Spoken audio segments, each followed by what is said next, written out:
అందరికీ నమస్కారం. కథలోకి వెళ్లే ముందు మన ఛానల్ని సబ్స్క్రైబ్ చేసుకొని వాళ్ళు ఎవరైనా ఉంటే తప్పకుండా సబ్స్క్రైబ్ చేసుకోండి. విజయ్, అరుణ నా షేవింగ్ కిట్ ఎక్కడ పెట్టావు?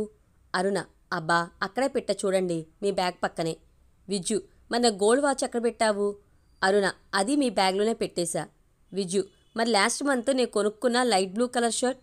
అరుణ, ఏంటండి మీ అడావిడి, ఇందాకటి నుండి చూస్తున్నా. మీరు వెళ్ళేది మీ ఫ్రెండ్ పెళ్ళికా లేక మీరు మళ్ళీ పెళ్లి చేసుకోవడానికా? విజయ్, అబ్బా మళ్ళీ పెళ్ళి, ఆ మాట ఎంత బాగుందే, చేసుకునేదా మళ్ళీ పెళ్ళి? అరుణ, చేసుకోండి, అప్పుడు గనక విరగదు అప్పడాల కర్ర అంటుంది. విజయ్, హహహ, అప్పడాల కర్రేగా, పోతే పోయింది, మళ్ళీ కొనుక్కుందాంలే అంటాడు చిలిప్గా నవ్వుతూ. అరుణ కూడా భర్త నవ్వుతో శృతి కలుపుతూ త్వరగా వచ్చేయండి, నేను మీరు లేకుండా ఒంటరిగా ఉండలేను అంటుంది. విజయ్ భార్య నడుముపై చేయి వేసి దగ్గరికి లాక్కుని లేత మందారాల్లా ఉన్న పెదాలను అందుకుని త్వరగానే వచ్చేస్తా అంటూ బ్యాగ్ తీసుకుని వెళ్ళిపోతాడు.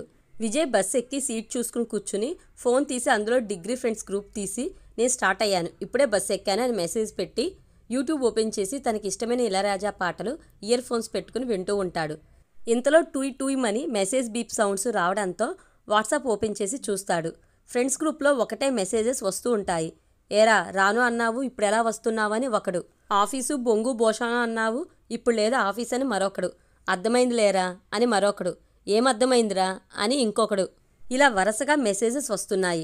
ఆఖరిగా, నాకు తెలుసు బావా, సుజాత వస్తుందని వస్తున్నావు, అంతే తప్ప నా పెళ్ళని రావటం లేదు కదరా, నమ్మక ద్రోహి, రారా నీ పని చెప్తా అని పెళ్లి కొడుకు నుండి మెసేజ్. ఇలా అన్ని మెసేజెస్ చదువుతూ నవ్వుకుని అక్కడికి వచ్చాక మాట్లాడుకుందాం అంటూ మెసేజ్ చేసి నెట్ ఆపి ఫోన్ చేత్తో పట్టుకుని కళ్ళు మూసుకుంటాడు విజయ్. కళ్ళల్లో ఏదో బాధ మెదిలి ఫోన్ స్క్రీన్ ఆన్ చేసి గ్యాలరీలోకి వెళ్ళి ఒక ఫోటో తీసి ఆ ఫోటోపై చేత్తో రాస్తూ, నిన్ను జీవితంలో ఒక్కసారైనా మళ్ళీ చూడాలని వస్తున్నా, నువ్వు వస్తున్నావు కదూ అంటాడు. ఇంతలో బస్సు స్పీడ్గా వెళ్లేసరికి కొంచెం ముందుకు తుల్లి మళ్ళీ సర్దుకుని కూర్చుని విండోలోంచి బయటకు చూస్తూ గత స్మృతుల్లోకి వెళ్తాడు. విజయ్ డిగ్రీ చదివే రోజుల్లో సుజాతని తన క్లాస్మేట్ని ఇష్టపడతాడు. సుజాత కూడా విజయ్ని ఇష్టపడుతుంది. కానీ ఒకరికి ఒకరు చెప్పుకోరు, అది క్లాస్లో అందరికీ తెలుసు. క్లాస్లో ఉండే ఒక అమ్మాయి ద్వారా ఈ విషయం సుజాత అమ్మగారికి కూడా తెలుస్తుంది. ఇలా ఉండగా వాళ్ళ డిగ్రీ ఫైనల్ ఇయర్ ఎగ్జామ్స్ వస్తాయి. ఒకరోజు ఎగ్జామ్ అయిపోయాక సుజాత విజయ్తో, నేను నీతో ఒక విషయం చెప్పాలి, ఎగ్జామ్స్ అయిపోయాక పక్కనే ఉన్న పార్క్కి ఒకసారి రాగలవా అంటుంది. విజయ్ సరే అంటాడు. ఎగ్జామ్స్ అయిపోయాక సుజాత పార్క్లో విజయ్ కోసం ఎదురు చూస్తూ ఉంటుంది. ఇంతలో విజయ్ అక్కడికే వస్తాడు. సుజాత ఇంకా విషయం దాచిపెట్టినా ప్రయోజనం లేదని విజయ్తో, నాకు ఇంట్లో పెళ్లి సంబంధాలు చూస్తున్నారు. విజయ్, మంచిదేగా? సుజాత, కానీ నాకు ఇష్టం లేదు, నేను నిన్ను ప్రేమిస్తున్నా, మా అమ్మతో కూడా చెప్పా, వాళ్ళు దానికి ఒప్పుకోలేదు. నీకు కూడా నాపై ఇష్టం ఉంది అని నాకు ఎప్పటి నుండో తెలుసు, అందుకే ఆడపిల్లని అయినా సిగ్గు విడిచి అడుగుతున్నా, మనం ఎక్కడికి అయినా వెళ్ళి పెళ్లి చేసుకుందాం అంటుంది. విజయ్, అదేంటి సుజీ, నువ్వు అలా ఎలా అనుకున్నావు? నువ్వంటే నాకు ఇష్టమే, కానీ అది ప్రేమ కాదు, అసలు పెళ్లి చేసుకునే ఉద్దేశమే లేదు అంటాడు. సుజీ, మరి నువ్వు చూసే చూపులు, నాతో మాట్లాడే మాటలు అంటుంది కళ్ళల్లో ఉరుకుతున్న గంగా గోదావరిలను అత్యంత కష్టం మీద ఆపేస్తూ. విజయ్, సారీ సుజీ, నా చూపులు నా మాటలు నీకు తప్పుగా తోచినట్టు ఉన్నాయి, అంతేగాని నాకు నీపై ప్రేమ లేదు అని వెనక్కి తిరిగి చూసేసరికి అక్కడ సుజీ లేదు. అల్లంత దూరంలో శోక సముద్రంలో మునుగుతూ వెళ్తుంది.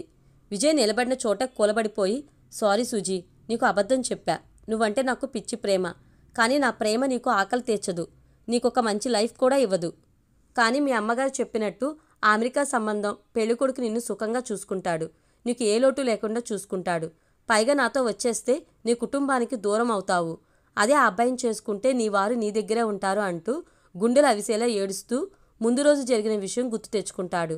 ముందు రోజు సుజీ అమ్మగారు విజయ్ దగ్గరకు వచ్చి, మా సుజీ నిన్ను ప్రేమిస్తుందంట అంటారు. విజయ్ ఆనందానికి అవధులు ఉండవు.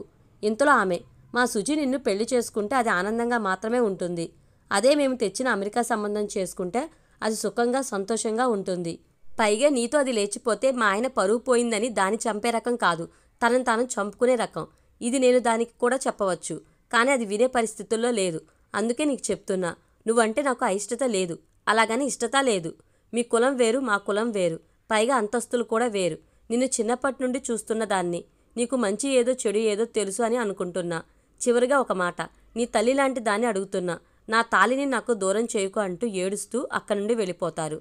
అది గుర్తుకు వచ్చిన విజయ్, ఆంటీ, మీ తాలికి ఏమీ కాదు, అలాగే మీ కూతురికి మీరు అనుకున్నట్టే మీకు నచ్చిన సంబంధమే చేయండి అని మనసులో అనుకుంటూ, సుజీ ఒక్కసారి నిన్ను చూడాలనుంది అని గట్టిగా బయటికి అంటూ కూర్చున్న చోట ఏడుస్తూ ఉండిపోతాడు.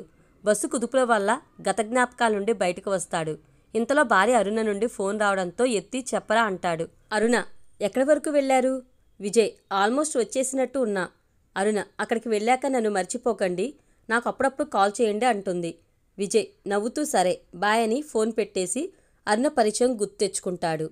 సుజికి దూరమై ఆ ఊర్లో ఉండలేక పట్నం వచ్చి పై చదువులు చదువుకుని మంచి ఉద్యోగంలో జాయిన్ అవుతాడు. అక్కడే మన అరుణ కూడా వర్క్ చేస్తుంది. అరుణ ఒక అనాథ. చిన్నప్పటి నుండి అనాథాశ్రమంలో పెరిగి ఇప్పుడు ఉద్యోగం వచ్చాక లేడీస్ హాస్టల్లో ఉంటూ ఉద్యోగం చేస్తుంది. అరుణ అంత అందమైనది కాదు, నార్మల్ రంగు. అయినా తన మాట తీరు ఎవరిని అయినా ఇట్టే ఆకర్షించేస్తుంది. అలాగే విజయ్ని కూడా ఆకర్షిస్తుంది.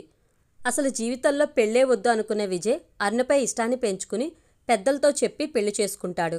మొదటి రాత్రి అరుణతో తన లవ్ విషయం అంతా చెప్తాడు. అప్పుడు అరుణ ఒక మగాడి జీవితంలో ఎందరు ఆడవాళ్ళైనా ఉండవచ్చు, కానీ ఒక భర్త జీవితంలో భార్యకి మాత్రమే చోటు ఉండాలి, అలా ఉండేలా నేను చూసుకుంటా అంటుంది. విజయ్ ఎలా అంటాడు.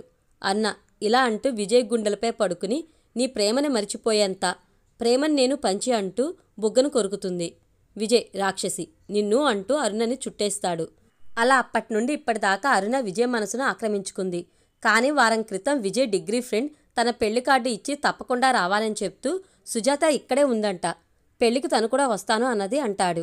అప్పటి నుండి మళ్ళీ విజయ్కి సుజాత గుర్తు వచ్చి ఒక్కసారి నిన్ను చూడాలని అనుకుని పెళ్లికి బయలుదేరతాడు.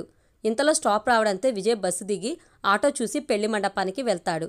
అక్కడికి వెళ్ళగానే విజయ్ని ఫ్రెండ్స్ అందరూ చుట్టుముట్టేసి ఎన్ని రోజులైందిరా నిన్ను చూసి అని చుట్టేస్తూ ఉంటే ఇంతలో అక్కడికి ఫ్రెండ్స్తో నవ్వుతూ వస్తున్న సుజిని చూస్తూ ఉండిపోతాడు విజయ్. సుజీ కూడా విజయ్ని చూసినా చూడనట్టు వెళ్ళిపోతుంది. అవును మరి, కోపం ఉంటుందిగా ఆ మాత్రం. కోరి వచ్చిన ప్రియసఖిని కాదంటే ఎవరికైనా కోపం వస్తుంది. అందున తనలాంటి అందమైన అమ్మాయిలకు ముక్కు మీదే ఉంటుంది కోపం అనుకుంటూ మనసులో నవ్వుకుంటాడు విజయ్. పెళ్ళంతా సుజాత విజయ్ అస్సలు మాట్లాడుకోరు. పెళ్ళైపోయాక ఎవరింటికి వారు వెళ్ళిపోతుంటే సుజాత వచ్చి విజయ్ చేతికి ఒక పేపర్ ఇచ్చి ఇందులో నా ఫోన్ నంబర్ ఉంది, నీతో మాట్లాడాలని ఉంది, నీకు వీలైతే ఫోన్ చేయంటూ కళ్ళల్లో నీళ్లు రాగా అక్కడ ఉండలేక వెళ్ళిపోతుంది. వెళ్తున్న సుజాతను చూస్తూ నువ్వు ఒకరికి భార్యవే అయినా ఇద్దరి బిడ్డల తల్లివే అయినా నాకు మాత్రం నా మొదటి ప్రేమ దేవతవు అంటూ అక్కడే నిలబడి సుజాత కారు వెళ్లే వరకు చూస్తూనే ఉంటాడు. ఇంతలో వెనక నుండి ఫ్రెండ్స్ అరే ఫోన్ నంబర్ ఇచ్చిందిగా ఇంకేమంటూ ఆట పట్టిస్తుంటే విజయ్ నవ్వుతూ ఊరుకోండ్రా అంటూ తను కూడా వెళ్లే సమయం అవడంతో అందరికీ విడికోలు చెప్తూ అక్కడి నుండి వెళ్ళిపోతాడు. బస్సు ఎక్కిన విజయ్ చేతిలో భద్రంగా ఉంచుకున్న కాగితాన్ని తెరిచి అందులో సుజాత దస్తుర్ని ముద్దు పెట్టుకుని నిన్ను ఒక్కసారైనా మళ్ళీ చూడాలనుకున్నా, చూసా, అది చాలు ఈ జన్మకి అని అనుకుంటూ ఆ కాగితాన్ని మడిచి విండోలోంచి బయటికి విసిరేశాడు. అది గాలికి ఎగురుతూ వీడుకోలు ప్రియతమా అన్నట్టు దూరంగా ఎగిరిపోతుంది. ఇంటికి వచ్చిన విజయ్ డోర్బెల్ నాక్ చేస్తే తలుపు తీసిన భార్యకేసి చూస్తూ ఉంటాడు. ఏంటి అలా చూస్తున్నారు శ్రీవారు అంటుంది అరుణ. విజయ్ నా కొరకే ఇలకు చేరిన దేవకన్యని చూస్తున్నా అంటాడు.